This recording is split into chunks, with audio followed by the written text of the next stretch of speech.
இங்க பாரு நவீன், நீ டிராவல் போட்டோகிராஃபி போறது எனக்கு சுத்தமா பிடிக்கல. நம்ம இருக்கிற சூழ்நிலைக்கு இப்ப இதெல்லாம் தேவையா? நீ மாசத்துலயே 10 நாள் தான் வேலைக்கு போற, அங்க வர சம்பளத்தை வச்சுக்கிட்டு அங்க இங்க சுத்த போயிடுற. நீ என்னதான் நம்பி பண்ணலான்னு இருக்க? இங்கே பாரு, ட்ராவல் ஃபோட்டோகிராஃபி என்னோட பேஷன். எனக்கு பிடிச்சிருக்கு, நான் பண்ணுறேன். முதல்ல உனக்கு பேஷன் என்ன மாதிரி தெரியுமா? இங்க பாரு, உனக்கு அதுதான் முக்கியம். தயவுசெய்து அதையவே வச்சுக்க. நான் எங்க அம்மா வீட்டுக்கு போயிடுறேன். நீ ரெண்டுல ஏதோ ஒரு முடிவை சொல்லு. போறேன்னா போடி. மா நில்லுமா. ஏய் எவாடா வெளியா? என்னப்பா சும்மா ஏன்டா சண்டை போட்டுட்டே கிடக்குற?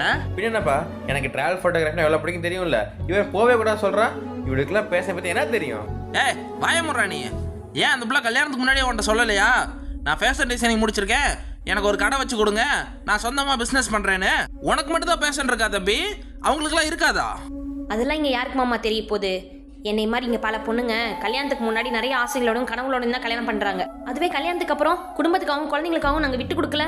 பேஷன்ங்கிறது ஆம்பளைங்களுக்கு மட்டும் இல்ல, பொம்பளைங்களுக்கும் இருக்கு. இதுக்கு மேல உனக்கு மட்டும் தான் பேஷன் இருக்குன்னு நினைச்சினா அதுவும் இஷ்டம். இங்கே பாடுறா, அந்த பிள்ளை நம்ம குடும்பத்துக்காக தான் எல்லாத்தையும் அனுசரிச்சுட்டு இருக்குது.